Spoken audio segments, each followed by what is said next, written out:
বিষয়টা যেহেতু হচ্ছে বাইকটা আমরা সেকেন্ড হ্যান্ড বাইক, বা বাইকটা তো সেই একটু ধরি তো ওনাদেরকে, বাইকটা তো সেই তো ফায়ার রেস্কিউ বাইক। আর যারা কমেন্ট করছিলেন যে কী বাইক নিব, নতুন কিনবো কী বাইক, তাদের আমি এটাই সাজেস্ট করবো যে আপনারা অবশ্যই পুরান সেকেন্ড হ্যান্ড বাইক কিনেন ভালো কন্ডিশনের। এটা অবশ্যই আস্থা সম্পূর্ণ একটা জায়গা থেকে, মানে উল্টাপাল্টা কোনো জায়গা থেকে অবশ্যই না। যারা হচ্ছে I put the lit in the lead, I put the G up in Greece, king of the sea, my island rocking with me.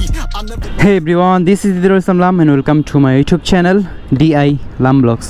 আমরা যারা 2024 সালে নতুন করে বাইক কিনতে চাচ্ছি, অ্যান্ড আমার কমেন্ট বক্সে অনেকে কমেন্ট করেন যে ভাইয়া আমি কি বাইকটা কিনতে পারি, আমার বাজেট এরকম। আমরা যারা বর্তমান 2024 সালে বাইক কিনতে যাচ্ছি নতুন বাইক, তাদের মধ্যে অনেকের আমাদের জেনারেশনের মধ্যে যাদের বয়স একটু কম, ধরেন ভার্সিটি বা কলেজ, এই বয়সটা যারা বাইক কেনে, বেশিরভাগ ছেলেপেলেরা এই বয়সটাতেই বাইক কেনার আগ্রহটা বেশি থাকে। তো এই বয়সটা যারা বাইক কেনে তারা হচ্ছে বিভিন্ন রকম বাইকের চাহিদা থাকতে পারে। আগে আমরা 2022 সালে 22 সালে অ্যান্ড 21 সালে যেসব বাইকগুলো দেখতাম, এগুলোর প্রাইসটা মোটামুটি একটা লিমিটেশনে ছিল, যার কারণে আমরা বাইক চাইলেই নতুন একটা বাইক কিনতে পারতাম অ্যান্ড ওই দামে পারফেক্ট একটা বাইক কিনতে পারতাম। বাট এখন 2024 সালে এসে আমাদের নতুন বাইক কেনাটা একটা দুর্ভাগ্যের মতো হয়ে গেছে। কারণ আমরা যদি এখন নতুন কোনো বাইক কিনতে যাই, তাহলে আমাদের অবশ্যই নতুন বাইকের সাথে অনেকগুলো বিষয় খেয়াল রাখতে হয়। একটা নতুন বাইক কিনলে তার সাথে রেজিস্ট্রেশন অ্যান্ড তার আশেপাশে অনেক রকম খরচ আছে, যে খরচগুলো আমাদের বহন করতে হয়। তো আজকে আমি আপনাদের সেই টপিকে কথা বলবো, একটা নতুন বাইক কিনতে গেলে কী খরচ হয় এবং নতুন বাইক এবং পুরাতন বাইকের মধ্যে আমাদের কোন বাইকটা কেনা উচিত। তো চলেন রাইড করতে করতে বাকি কথাটা আপনাদের সাথে শেয়ার করি। আমরা অনেকে আছি যারা হচ্ছে নতুন বাইকের প্রতি খুব বেশি ইন্টারেস্টেড থাকি, মানে আমাদের আগে থেকেই একটা নতুন জিনিসের প্রতি একটা শখ ছিল। বাট যুগে যুগে নতুন বাইকের এমন এক অবস্থা হচ্ছে, মানে নতুন বাইকের প্রতি আমাদের যে আগে একটা ইচ্ছা ছিল, ওই ইচ্ছাটা আস্তে আস্তে মরে যাচ্ছে।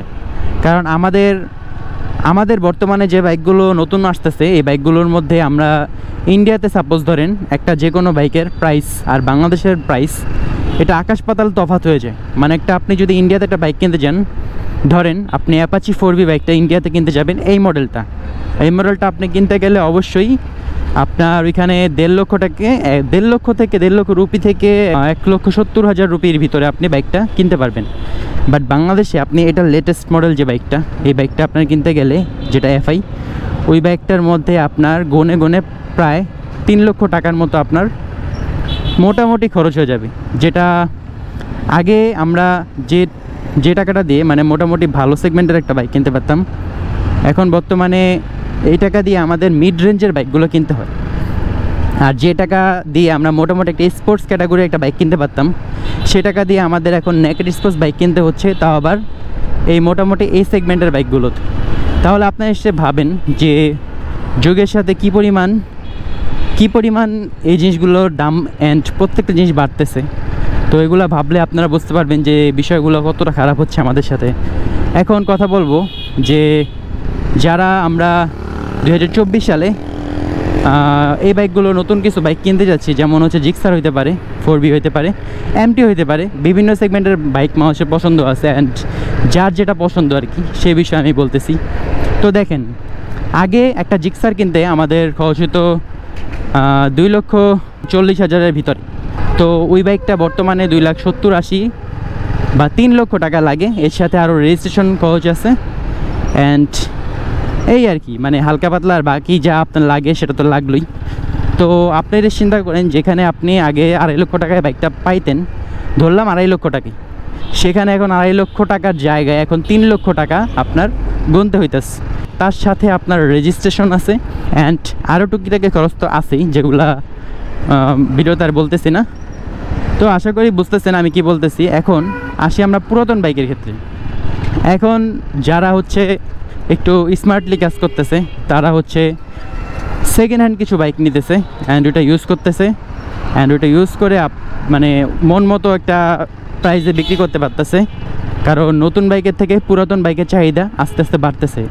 কারণ ওইটাই নতুন কিনতে গেলে যে পরিমাণ খরচ হচ্ছে, পুরাতনে তার থেকে অনেকটা কমে আসতেছে বাইকের প্রাইসটা কমার ফলে উনিও কিছুদিন চালাচ্ছে, আবার উনিও বিক্রি করে দিচ্ছে। তো এইভাবে রিসাইকেল হচ্ছে আর বাইকের দামটা একটু একটু কমতেছে। তো বিষয়টা এখানেই যে আসলে আমাদের নতুন বাইকের যে পরিমাণ সব কিছুর দাম বাড়তেছে, এর মধ্যে আসলে আমাদের কিছু করার নেই। আমার মতে যারা হচ্ছে বাইক কিনতে যাচ্ছেন নতুন, তারা সেকেন্ড হ্যান্ড বাইক কিনে সেটাকে আপনারা ইউজ করেন, নিজের মতো ভালো ফ্রেশ রাখেন, অ্যান্ড মন চাইলে আপনি আপনার মতো চেঞ্জ করতে পারবেন, এটা কোনো বড় টপিক না। আর যারা কমেন্ট করছিলেন যে কী বাইক নিব, নতুন কিনবো কী বাইক, তাদের আমি এটাই সাজেস্ট করবো যে আপনারা অবশ্যই পুরান সেকেন্ড হ্যান্ড বাইক কিনেন ভালো কন্ডিশনের, এবং এটা অবশ্যই আস্থা সম্পূর্ণ একটা জায়গা থেকে, মানে উল্টাপাল্টা কোনো জায়গা থেকে অবশ্যই না। বা এখানে রিক্সা তো আস্থা সম্পূর্ণ একটা জায়গা থেকে কিনবেন, যাতে করে আপনি ভালো সেগমেন্টের একটা বাইক আপনি নিতে পারেন, চুজ করতে পারেন। সো এরকম অনেক মানে শোরুম আছে বর্তমানে, ওই টপিকে আমি আর যাচ্ছি না, ওই টপিকে হয়তো বা অন্য একদিন কথা বলবো। শোরুমের বিষয়টা, শোরুম সিলেকশনের বিষয়টা, ওইটা আরেকদিন আমি অন্য একটা ভিডিওতে কথা বলবো। বাট আজকের বিষয়টা যেহেতু হচ্ছে বাইকটা আমরা সেকেন্ড হ্যান্ড বাইক, বা বাইকটা তো সেই কী বাইক একটু ধরি তো ওনাদেরকে।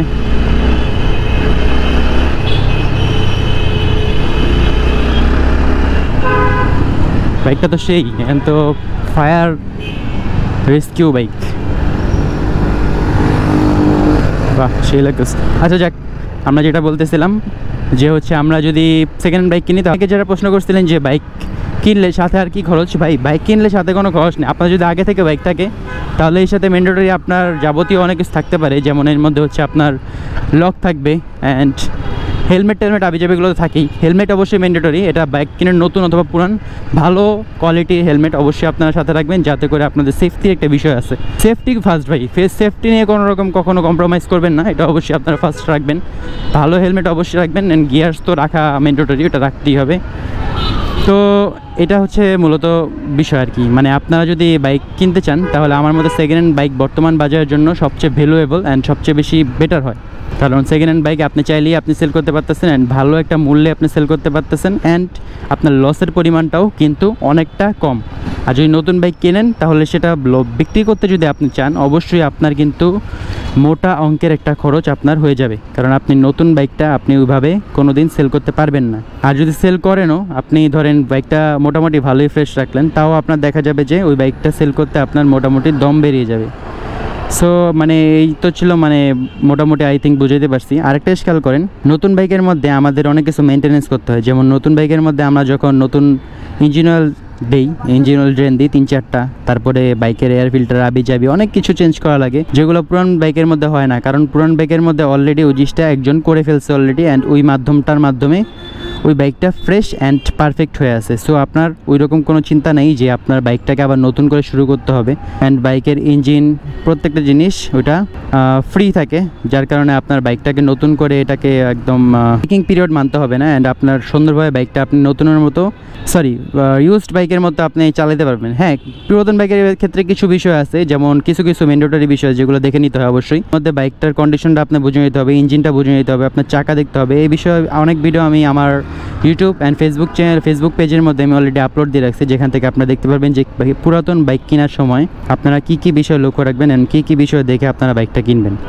সো আশা করি এই বিষয়টা আপনাদের জন্য খুব সুবিধা হবে, যদি আপনারা ভিডিওটা দেখেন আপনার টোটাল বিষয়টা বুঝতে পারবেন যে বিষয়টা কী অ্যান্ড কীভাবে বাইক কিনবেন।